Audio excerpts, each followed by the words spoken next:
Ahora pasamos a hablar de los conceptos generales de este gran tema que es la microbiota humana. Algo de historia. Ya desde unos 3000 años antes de Cristo, el pueblo sumerio dejó escrito en sus tablillas de arcilla con esta famosa y tipo de escritura cuneiforme, dejó escrito que la leche fermentada ya era beneficiosa para la salud intestinal. Hipócrates, 75 años antes de Cristo, dijo: tu alimento como medicina y tu medicina como alimento. Eli Mechnikov, 1845-1916, Premio Nobel de Medicina, profesor del Instituto Pasteur de Francia, postuló que las bacterias ácido-lácticas del yogur ofrecían beneficios a la salud y la longevidad en los campesinos búlgaros. Lilly y Stigall se declaran que también fueron los primeros en citar el término de probióticos. En un congreso mundial en el año 2008 en Córdoba, Argentina, la Organización Mundial de la Salud define como organismos vivos que administrados en cantidades adecuadas ejercen un efecto beneficioso en la salud del hospedador. Desde el año 2010 en adelante, la avalancha de estudios de todo tipo es impresionante, sobre todo microflora. Pero aún no está todo escrito, aún no está todo estudiado. ¿Qué es microbiota? Es el conjunto de microorganismos que reunidos en un nicho ecológico pueblan un hábitat. Acá se incluyen todos los microorganismos que viven en la piel, en las cavidades, que tienen comunicación con el exterior. En el cuadro podemos ver que en el cabello, en la nariz, en la piel predominan las actinobacterias. En el estómago, las actinobacterias y el firmicutes. En la cavidad oral, los firmicutes y las protobacterias. Ahí se pueden identificar con los colores verde, rojo, naranjo y amarillo con el cuadro distintivo inferior, para saber las bacterias que predominan en cada sitio. ¿Qué es microbioma? Son microorganismos que habitan nuestro cuerpo y sus genomas, o sea, es la microbiota y el material genético. Su gran diversidad génica es mucho mayor que la nuestra. Debido a esto tienen una gran adaptación a medio ambiente. Eso es microbioma. ¿Qué es eubiosis? La microbiota está cualitativa y cuantitativamente equilibrada y lleva a cabo todas sus funciones metabólicas, inmunitarias, de defensa, de barrera. Cuando está alterada se llama disbiosis, es el desequilibrio cualitativo y cuantitativo de la microbiota, de un nicho ecológico, en comparación con el patrón normal. Ya se han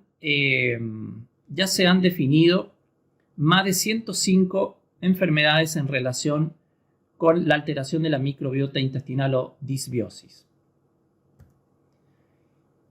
¿Qué son los probióticos? Son microorganismos vivos. Cuando se administran en cantidades adecuadas, confieren un beneficio a la salud del hospedero. Algunas características: ser antagonista contra patógenos, provocar estimulación inmunitaria sin provocar efecto proinflamatorio, de origen humano, no patógenas, no deben transportar genes, deben tolerar muy bien los ácidos gástricos, las enzimas y las sales biliares, y una capacidad de adherencia a las superficies epiteliales.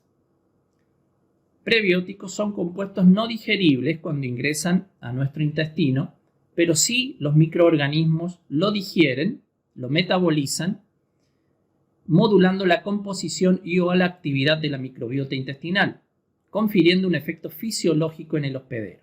¿Qué beneficios tiene? Aumentan los niveles de bacterias saludables, bifidobacterias y lactobacilos.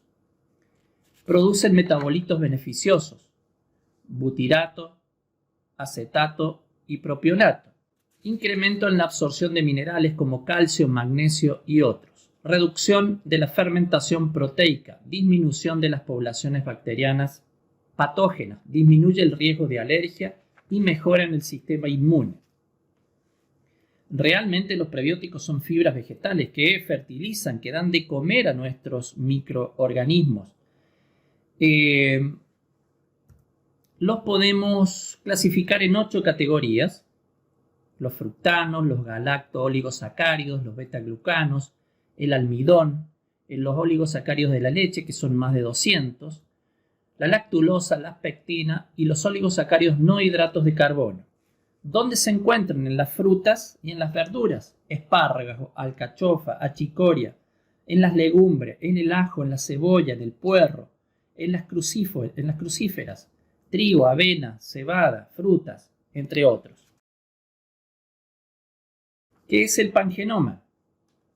Es la unión de nuestros genes más el de los microorganismos que forman nuestra microbioma. Por separado nosotros tenemos 25.000 genes frente a más de 8 por 10 a la 6 de nuestros microorganismos.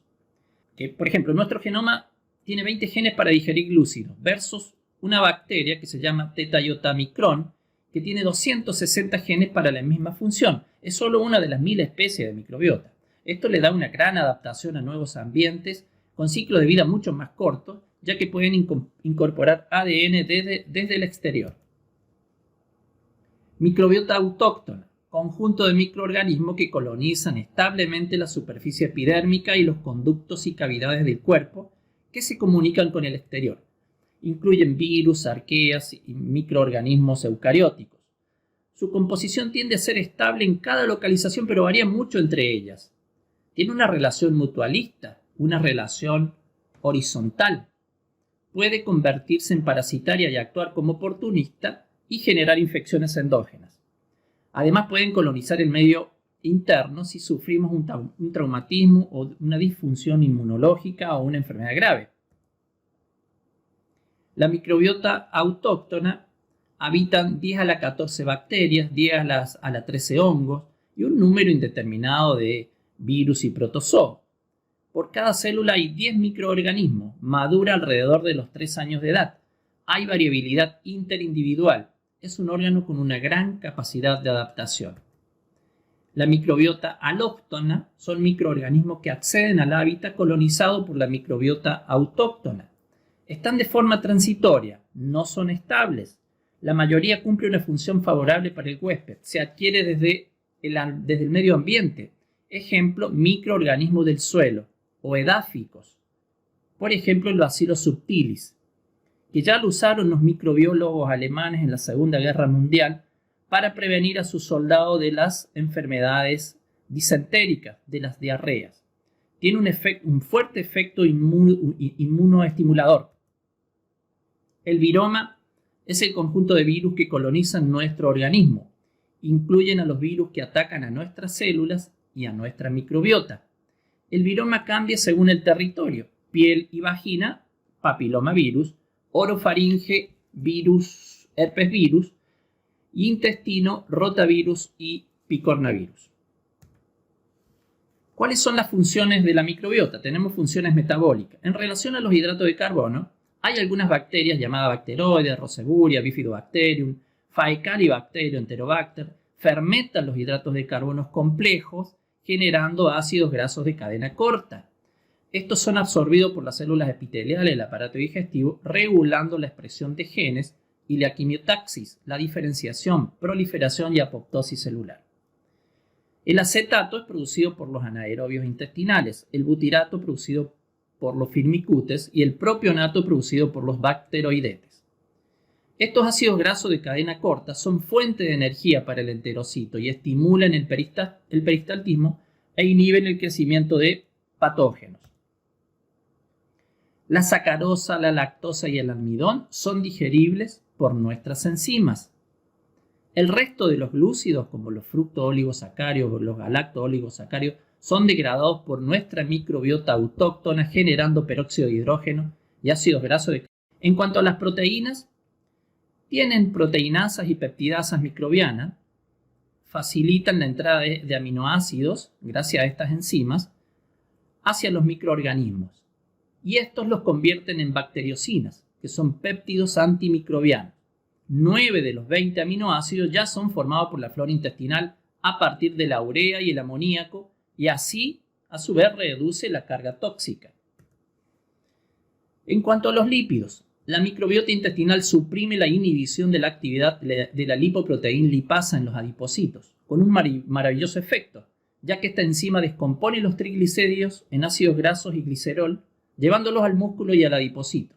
Si dicha enzima está suprimida, los triglicéridos se depositan en nuestras arterias, produciendo arteriosclerosis, y uno ya sabemos la cantidad de enfermedades que se producen debido a la arteriosclerosis.